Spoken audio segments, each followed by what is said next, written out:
Highlights of the 2015 South African Rally Championship is proudly presented by Motorsport South Africa and its partners Toyota, Volkswagen, Ford, Sasol and Dunlop.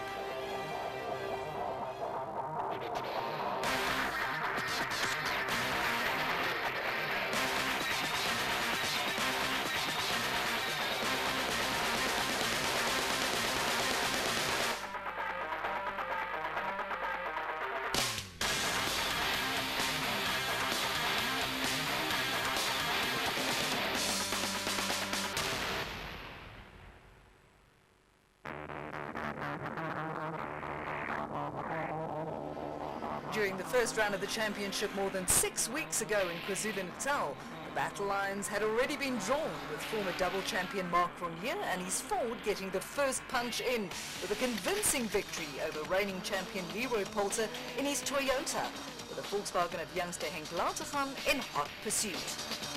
The new for 2015 scoring and point system rewards a victory more than in previous years, with 4 championship points now the difference between first and second positions. Cronje has 16 points to his name, 4 ahead of Leroy Poulter and 7 ahead of Henk Latergan. Janelle de Villiers has 7 points, with Jabi van Niekerk on 6. But the 2015 season is only one event old, and what better way to get going than taking on round 2? And it's a big one. The Sasol Rally, or simply called the Sasol, is undoubtedly a highlight of the entire South African motorsport scene each year. And this year's edition will be the 24th version, supported by the energy giant. And besides putting up a spectacle for the rally fans, Sasol Energy is also very mindful of the legacy they leave behind once the rally is over, with a number of social responsibility programs aiming to uplift local communities.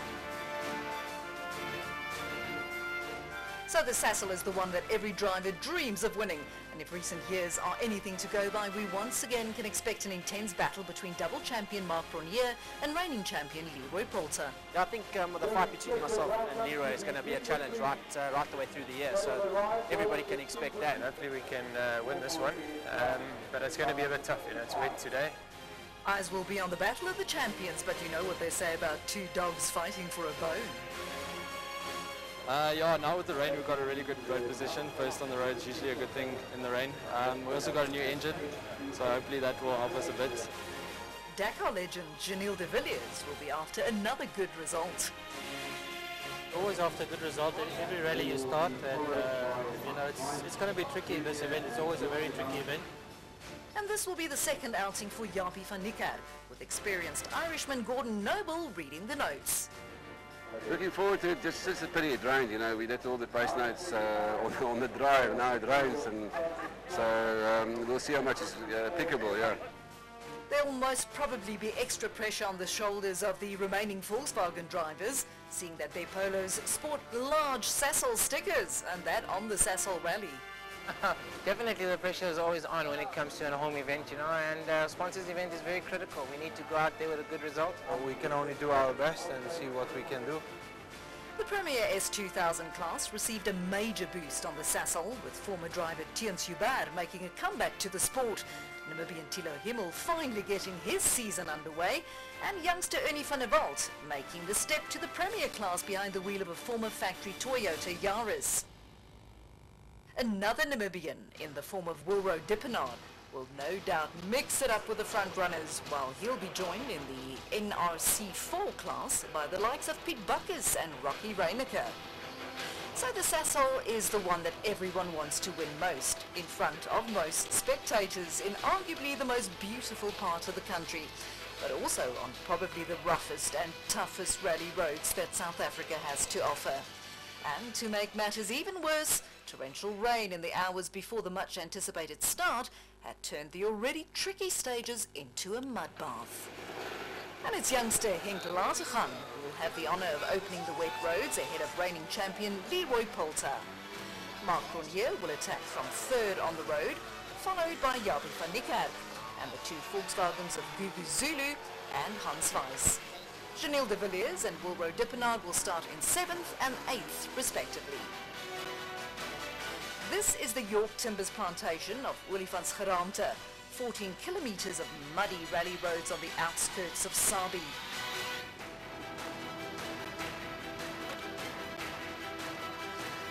An honour but also a difficult task for Henk Latergan and Barry White to open the road behind the wheel of their Volkswagen Sasol racing polo.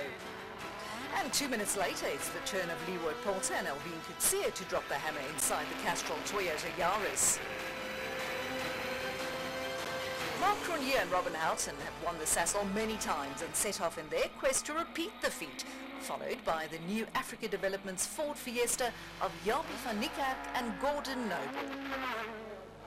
Up ahead, Henk Latergan was the first to stop the clock on 10 minutes and 42 seconds, but the Yaris of Poulter crossed the flying finish in a time of 10 minutes and 35 seconds, a full 7 seconds quicker.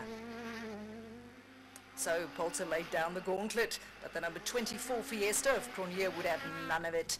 10 minutes and 34 seconds, less than a second between the two arch-rivals. The trio of Cronje, Poulter and Latergan already made it clear that they were going to be the ones to beat, with the rest trying to chase them down. Best of the rest on stage one was Castrol Toyota's Janelle de Villiers and Carolyn Swan, with a time of 10 minutes 54 seconds, 3 seconds quicker than Japie van Niekerk and his new Africa Developments Ford Fiesta. Wilro Dippenaar and Kes Naidu opened their account with the 6th quickest time of all, with the PZN panel beaters Auris well ahead of newcomer Ernie van der Bolt, with veteran navigator Greg Godridge in the hot seat of the Vecto Petroleum Toyota Yaris. And it seemed like a very cautious start by the two Volkswagen Sasol racing polos of Hans Weiss and Bjorn de Gant and the sister car of Gugu Zulu and Pierre Aris.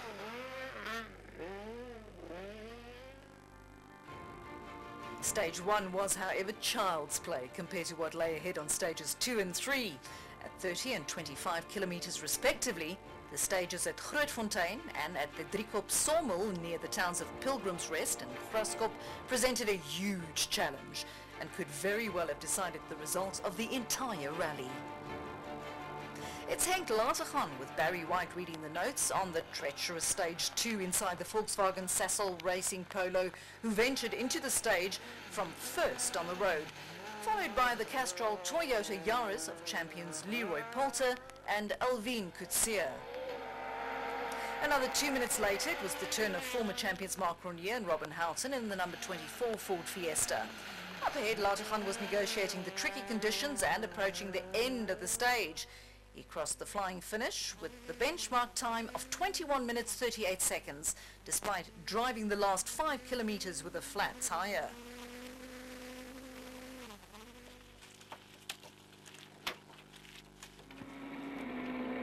Back in the mountains above Pilgrim's Rest, Leroy Poulter also found the going tough and slippery, but the champion recovered to stop the clock on 21 minutes 43 seconds. We went off right in the beginning and got stuck, we couldn't get out.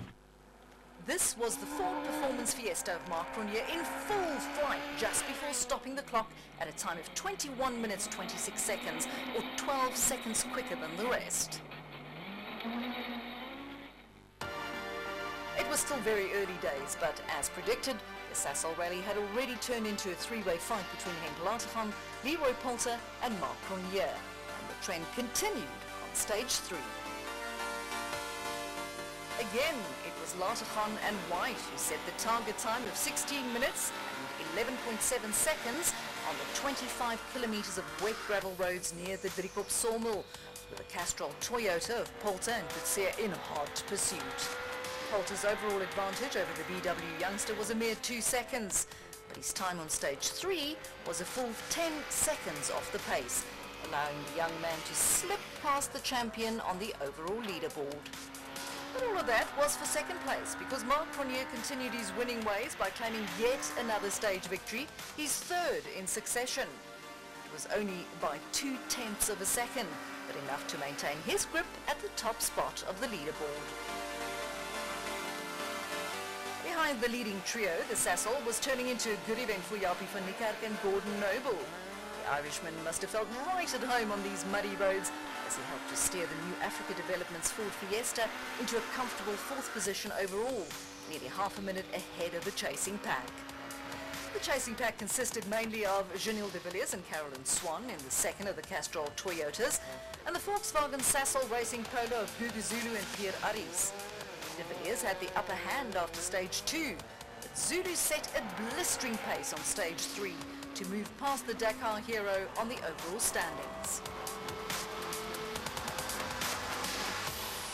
Behind them, the Dutch and Belgian pairing of Hans Weiss and Bjorn de Gant was struggling to find a rhythm down in 7th overall, while the older specification PZN and North City panel beaters Oris of Wilro Dippenaar was leading the NRC4 Challenge and in 8th overall. Early days, but with a tough few stages under the belt, it's the name of Cronje that topped the standings with a 19-second advantage over Lateghan. Poulter was a further 8 seconds back, with Jaapie van Niekerk the best of the rest, comfortably ahead of Zulu, who rounded out the top 5. And finally, a chance to clean off some of the mud in the Dunlop Service Park and time to reflect on the three-way battle that raged at the top. Lateghan found himself in 2nd position. We haven't had a clean stage yet, and to lie in 2nd with all those problems is not bad. And with a lead of nearly 20 seconds, Marc Renier was exactly where he wanted to be.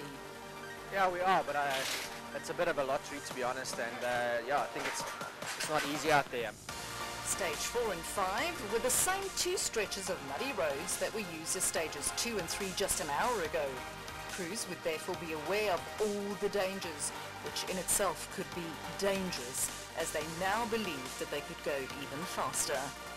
But the conditions did not allow them to go any quicker. It was now so treacherous that Marc Renier's time on stage 4 was more than a minute slower than when the roads were used as stage 2. But it mattered little, as it was still fast enough to record his 4th successive stage victory. Behind Cronje, it was Leroy Poulter who steadied the ship by turning the tables on Lateghan. Poulter was only 5 seconds slower than Cronje, but 12 seconds faster than Lateghan to shoot back past the young man and into 2nd on the overall standings. Poulter clearly had the bit between his teeth on this loop of stages, as the reigning champion finally managed to break Cronje's winning streak by setting the fastest time of all on stage 5. Perhaps Cronje felt that he had done enough on day 1, as the Volkswagen Sasol Racing Polo of Henk Lateghan also went a few seconds quicker than the Ford of Cronje, but the differences were marginal and did little to affect the overall leaderboard. Cronje was still well in control, with Poulter 2nd and Lateghan breathing down his neck. Together with co-driver Gordon Noble, Jaapie van Niekerk kept his head down and remained the best of the rest in his new Africa Development Ford Fiesta to stay in control of his 4th position overall. In fact, van Niekerk extended his advantage over 5th place. And the 5th place in question belonged to the Volkswagen Sasol Racing Polo of Gugu Zulu and Pierre Aris. But the Castrol Toyota Yaris of Janelle de Villiers and Carolyn Swan was slowly reeling them in. De Villiers closed to within 5 seconds after stage 4, and on stage 5 he shot past Zulu and back up into 5th. Things were about to get worse for the Volkswagen squad when Hans Weiss and Bjorn de Gant slipped off the road and into retirement on stage 4. They escaped unharmed, but it was the end of the road for the Flying Dutchman. I wanted to turn in for a fast left one, and it was so slippy I just slid off a little bit. I was out of the track and couldn't get it back on the road again. We got stuck and that was it. So the demise of Weiss allowed the PZN panel beaters Oris of Wilro Dippenaar to slide into 7th overall and the lead of the NRC4 class, ahead of the Yaris of Ernie van der Walt and the Polo of Thilo Himmel. It was the end of the day's gravel, should that read mud racing. And with 4 fastest times out of 5, it was still the name of Marc Renier who topped the leaderboard. Leroy Poulter was 26 seconds back, or 10 ahead of Henk Lateghan, with Jaapie van Niekerk and Janelle de Villiers in 4th and 5th respectively.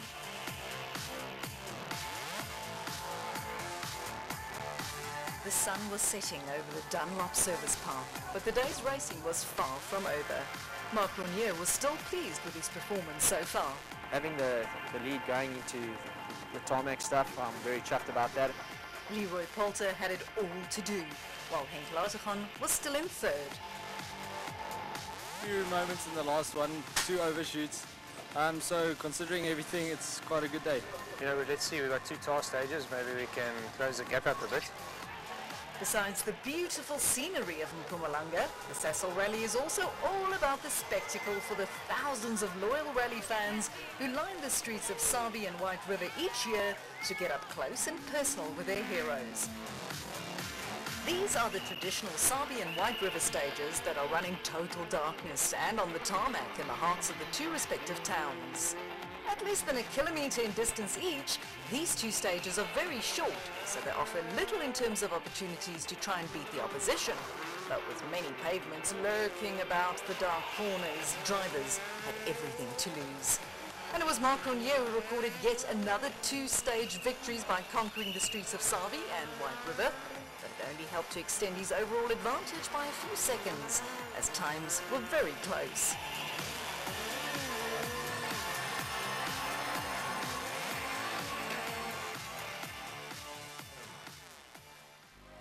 Many things define each year's Sasol Rally, and this is one of them. The Saturday morning running of the very famous Nelspruit Super Special at the Spaghetti Junction in front of thousands of people. It's a super special stage, which means that 2 evenly matched cars race each other over different loops of the same course, often resulting in a nail-biting finish. And what a way to start the day's action with a duel between rivals Marc Renier and Leroy Poulter. And as always, it was a close one, but it was Cronier's Ford who got the upper hand by narrowly edging out the Toyota driven by Poulter. Next up was the race between Henk Latergan and Jaapie van Niekerk. This fight had all the makings to be an epic one, but Latergan lost control of his Polo on the wet tarmac and spun out. After a vital few seconds, Latergan managed to restart the Polo and got going again, but this placed him right in the path of the fast-approaching Ford Fiesta with disastrous consequences. Both crews were shaken but escaped serious injury, allowing them to further discuss the reasons for the accident. But the same couldn't be said of especially the Fiesta, which suffered extensive damage. Car ahead of us had spun and he was making some sort of U-turn and he drove out ahead of us, and Jaapie made excellent work to not to hit him head on nor crash into the people that were standing beside the road. I'm just really glad nobody got injured. It could have been a lot worse. There were a lot of spectators next to the road there. It was a stern reminder of just exactly how dangerous motorsport can be, and a lucky escape for both the teams, but even more importantly for the hundreds of rally fans who fortunately were all unharmed. With the Ford very much stuck on the stage, the organisers had no choice but to cancel the stage and move on to stage 9 at the Mbombela Stadium.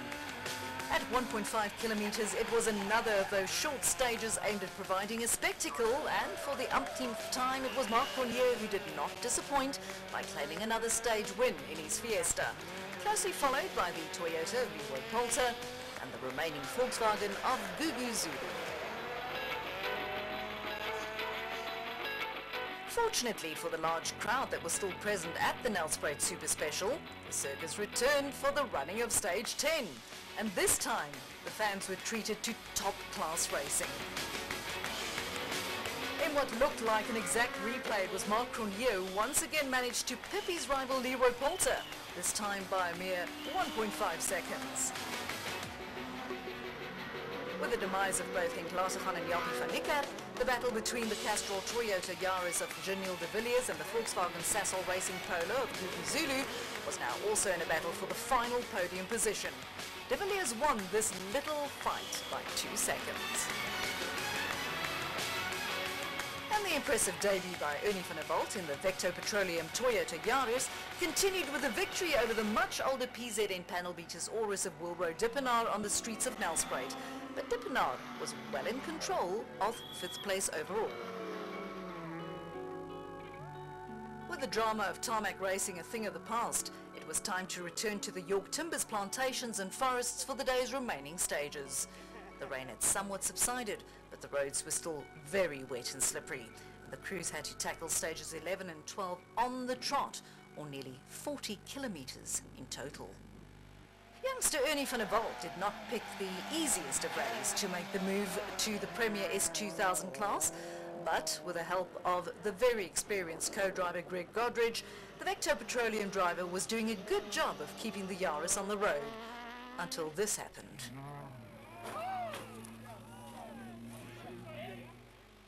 Fortunately, both were unharmed and will live to fight another day.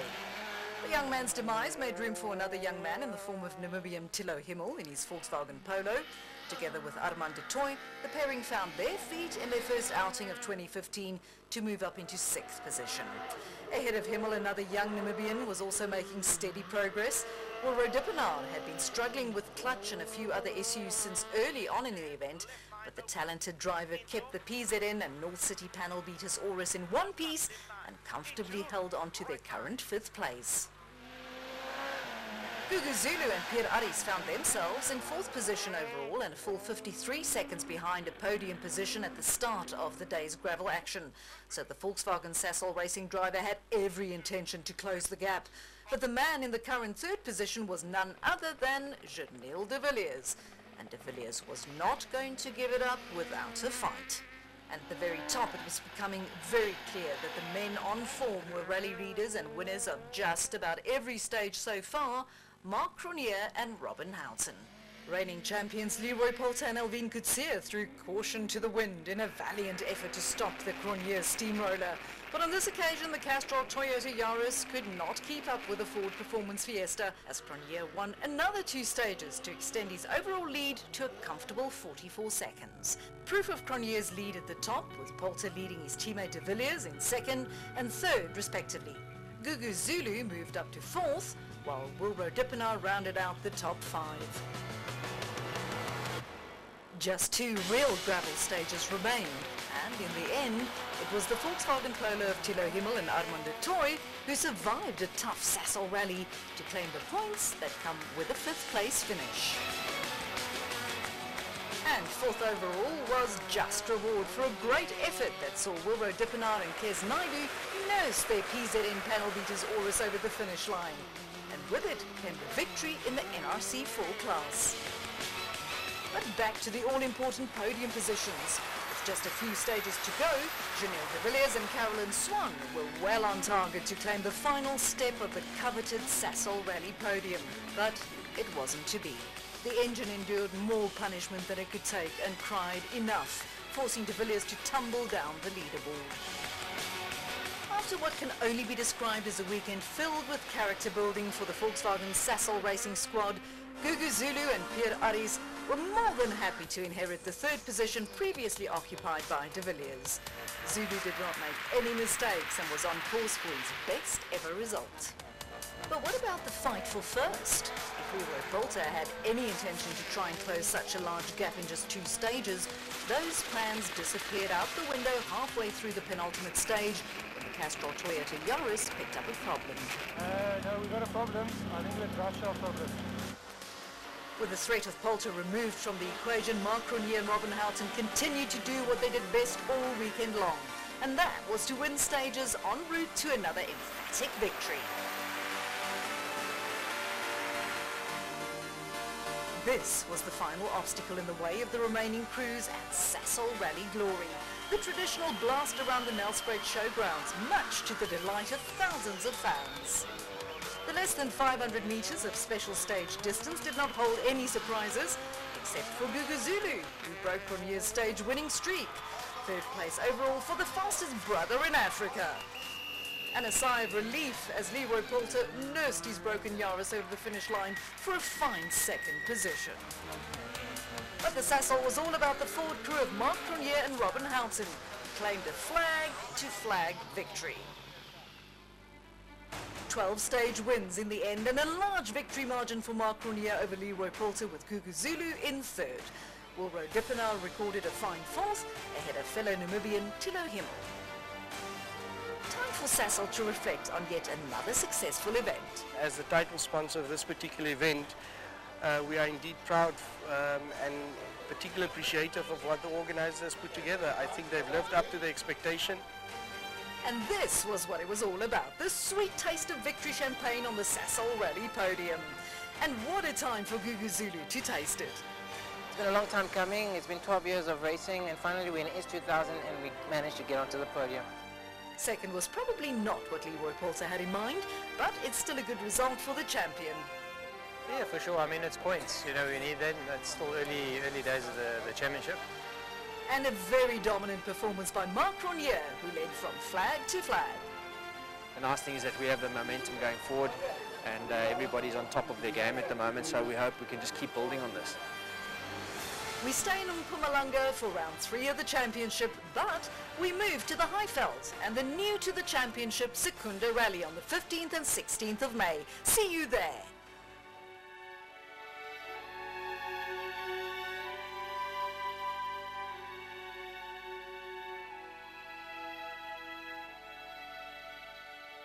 Highlights of round 2 of the South African Rally Championship was proudly presented by Motorsport South Africa and its partners Toyota, Volkswagen, Ford, Sasol and Dunlop.